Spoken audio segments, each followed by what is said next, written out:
Hey everybody, welcome to the Wandering Poet Cafe. Today we are looking at epic poetry. What are the elements? Explained. This is a lesson for teachers as well as students in the secondary, either upper grad or even high school. So epic poems, some famous examples are the Iliad by Homer, the Aeneid by Virgil, also the Odyssey by Homer, and in English, Paradise Lost, probably the most famous, by John Milton. So what are the characteristics of epic poetry? Well, first of all, this is one of the world's most ancient poetry forms, has numerous characteristics that define it from other genres. First up, epic poems begin in medias res, which means in the middle of things. You'll see this in movies sometimes nowadays too, where, some big climactic scene will be played right at the beginning of the movie to draw the audience's interest, and start with something exciting, and then goes back to the beginning and gets there later on. So epic poems begin in medias res. That's what that's called. Number two, the setting. It's vast. It covers many nations, the world, or even the universe. Number three, there's an invocation to a muse at the beginning of the epic poem called the epic invocation, basically asking some sort of a muse to provide the wisdom and the insight to go along with this poem and tell this story. Also, at the start, there's gonna be a statement of the theme. Okay, so it's going to be an epic theme having to do with, a hero that embodies their culture and perhaps the movement of a nation or a people, something like that. There's also going to be epithets, okay? Homer's rosy-fingered dawn and wine-dark sea are two very well-known ones from the Odyssey, and these are basically poetical phrases that get repeated and used throughout the poem.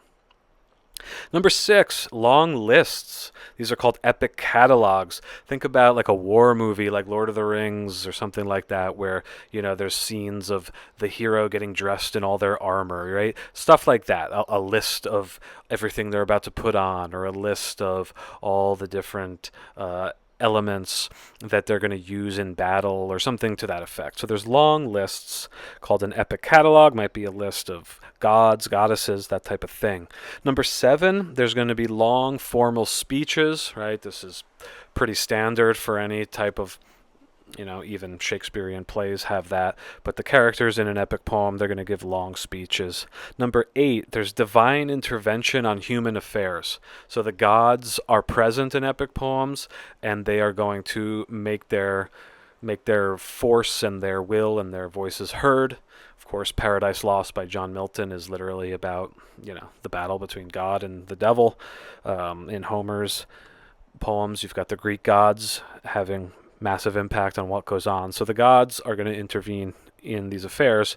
Number nine features heroes that embody the values of the civilization. So an epic poem really is an attempt to show, the heart and soul of a people and the core values of that culture, and the hero is going to embody that, and they're going to make it clear in some way through their character and through their actions what this culture holds dear.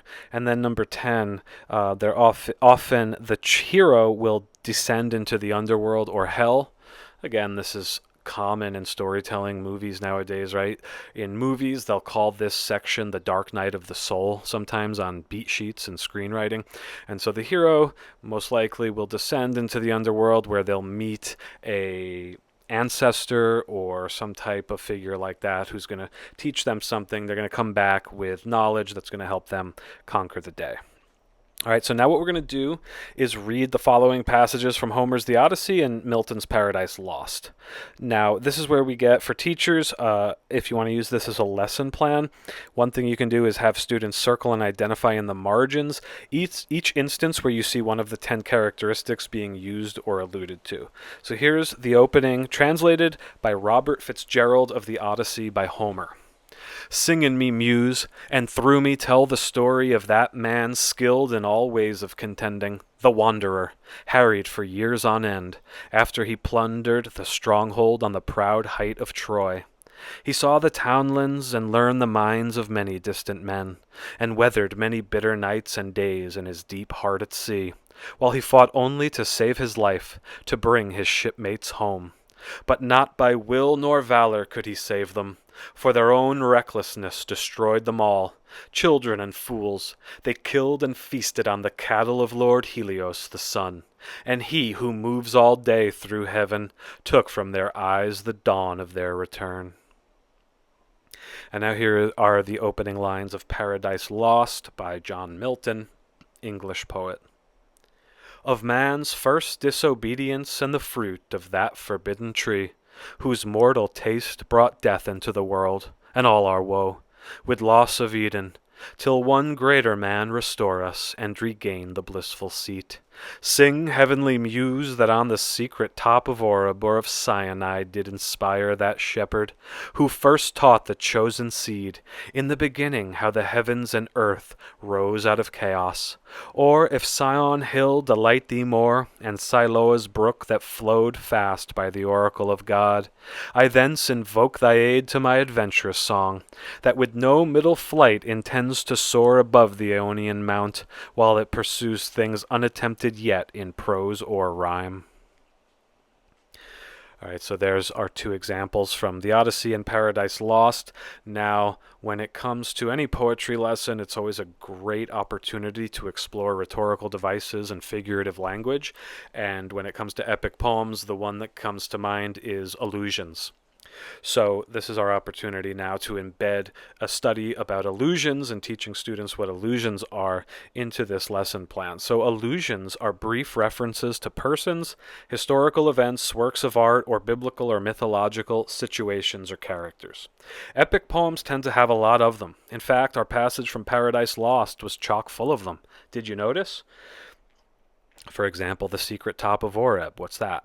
So here's the assignment. Directions. Take some time to look up and define 3 allusions from either Paradise Lost or the Odyssey. Why do you think a poet might make references like these? And even just in these few lines, there's multiple allusions in both, so it provides an excellent opportunity. You can also, of course, take passages from later in each epic poem if you'd like that. Now, maybe you're trying to do this lesson with 9th or 10th graders and that's too challenging for them. They're not picking up on, those references. So if that is too tough, you can try a different rhetorical device, which is connotation. Right? Connotation is the emotional, psychological, or social overtones of a word. Its implications and associations apart from its literal meaning. Here's the example I always use with my students. In fact, I just did this a few days ago. What's the difference between a rock and a stone? What you can do is have your students draw a picture of a rock versus a stone. They're going to ask you, wait, isn't that the same thing? And you just tell them, yeah, draw a rock and then draw a stone. And again, I just did this a few days ago, and a number of students, right, they drew a craggy kind of shape for the rock and then something much more smooth for the stone. And the point of this is to get them thinking about the sound of the language, right, the connotation. Even though these two words mean the same thing, when you picture a rock versus a stone, you're probably going to picture something craggy for a rock and something more water-worn and smoothed down and polished for a stone. So you can ask, which word makes you think of something rough or prickly? Which word makes you think of something smooth or water-worn? Why might that be? Great introduction to connotation. And then the assignment when it comes to epic poetry, pick out 3 words from the passages and analyze their connotations. Remember to include topic, sentence, evidence, and closure. Always a good idea when assigning, especially in high school age students.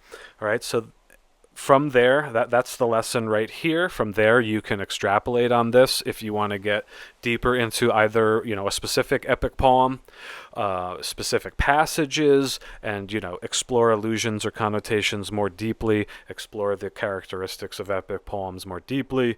You can also then, show movies of these poems, right, based on, Troy was based on the Iliad.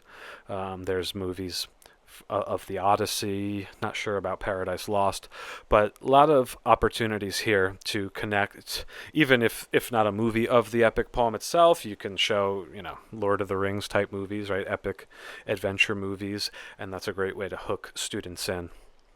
So this has been Epic Poetry Explained, the 10 primary characteristics. Hope you find this lesson useful. We'd love to hear any comments, suggestions, etc. you have in the comments below.